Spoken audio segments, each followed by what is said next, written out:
Hey everybody, welcome to Pop Culture Philosophers. I'm Rockin Robbie Billups, and it's time for the weekly Pop Culture Wrap-Up.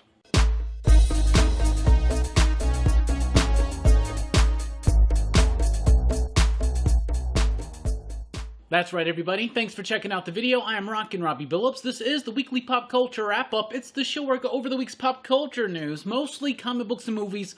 Let's get right into it with some comic book news. Predator arrives over at Marvel Comics. So we knew that Marvel had taken over the rights for Alien and for the Predator franchise, and we've got the Alien book about to drop, but what about Predator? Well, now we know that it's arriving in June. It's going to be written by Ed Brisson with artwork by Kev Walker.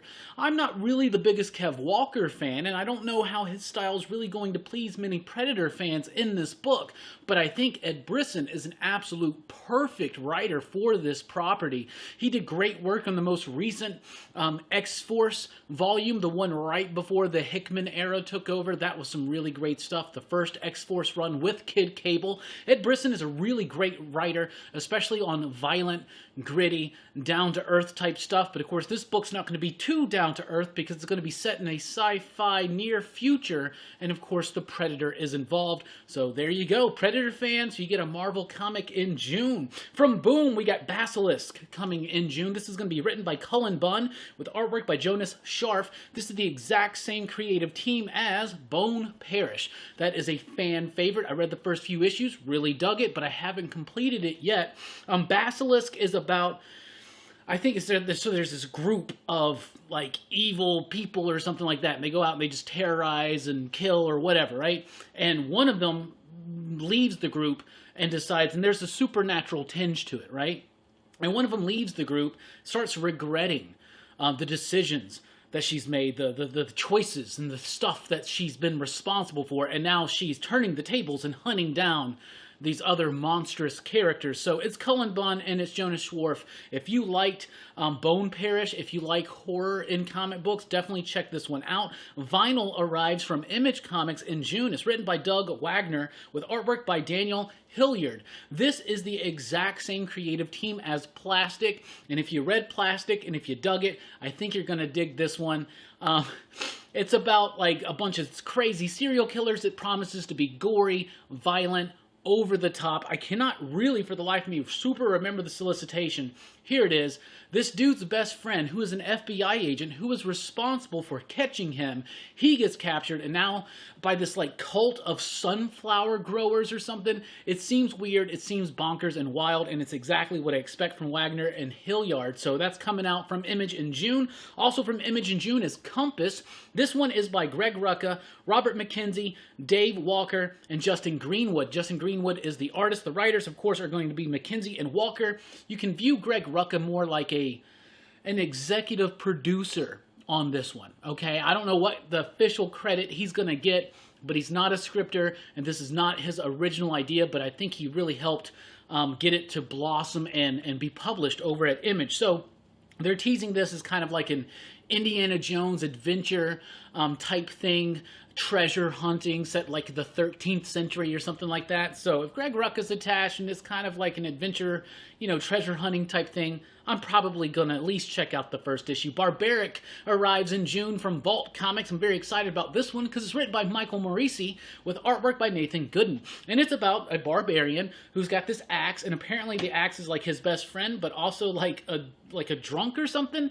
It's a really interesting solicitation with Michael Morisi at the helm and Nathan Gooden returning to the world of doing interiors on a comic book. I'm very excited for this one. Morisi's been killing it on books like Wasted Space, and this feels like it's going to be almost like a Conan the Barbarian version of Wasted Space, with, of course, I'm sure with its own identity. All I mean is as balls-to-the-wall fun as Wasted Space is. I watched the trailer, The Believer. It's got Billy Zane in it and a few others. It seems really good. The trailer's really good. You know, we really like to focus in on genre-oriented trailers, and The Believer's kind of like a thriller, horror type thing, right? But Billy Zane plays this therapist, and the main character is this dude. He's dealing with health problems. He's dealing with some tension in his marriage. His wife terminates a pregnancy without any kind of word to him whatsoever, and she continuously starts acting stranger and stranger as his health worsens, and he's trying to get help from his therapist, but it seems like maybe something crazy is going on there. The trailer was kind of chilling and very, very effective, so fans of horror, especially fans of Dylan's horror show, check it out. So that's what we got for you this week. What's coming up here at Pop Culture Philosophers? We got a very exciting week this week. First of all, no Rockin Robbie live tonight. We're taking off, and it's okay, because we'll be back next week. But don't worry, because Wednesday night, we're doing a special live stream movie review of Zack Snyder's Justice League. That's right. The Snyder Cut, the PCP review, that's going to be Wednesday night. Thursday night at 8 p.m. Central Time, we got Dennis Camp here on the channel. He is the writer of Maxwell's Demons, one of my favorite people in the comic book industry. I'm so excited to chat with him face-to-face for the first time, and not just through texts and direct messages and things like that. And we're also going to be talking about his new book, which debuts in June from Scout, Chaos Agent. I've read the first 2 issues. Y'all, this is a Teen Dog Shades appropriate, wild-ass, violent, crazy idea comic book. You're going to love it. Dennis Camp's going to be on the channel Thursday night to talk about that and a plethora of other things. Friday night, PCP movie night. We're wrapping up March Madness. That's right. And we're doing it with Event Horizon. Event Horizon has a Scream Factory release this week, so we're celebrating that. And the end of March Madness with a live movie discussion on Event Horizon. That's going to be Friday night, 9 p.m. Central Time here on the channel. And then Saturday at 9:05 p.m. Central Time over at Dylan's Horror Show. Link in the description below. We are completely wrapping up March Madness with a look at the Gates of Hell trilogy. We're going to be talking about 3 Italian horror films from Lucio Fulci: City of the Living Dead, The Beyond, and House by the Cemetery. I love these films. Jay Strick's on board. He's already watching them, getting his mind good and effed, and we're going to have a lot of fun. So that's what's coming up. Please stay tuned. Let us know what's going on in your life and what you're excited for coming in pop culture in the comments down below. Thanks so much for checking out the video. I've been Rockin Robbie Billups. Please be sure to like, share, subscribe, click the notification bell so you don't miss a single video, and join us over at popculturephilosophers.com for podcasts and a whole lot more. I've been Rockin Robbie Billups. Thanks for rocking with us. Keep on weird stretching.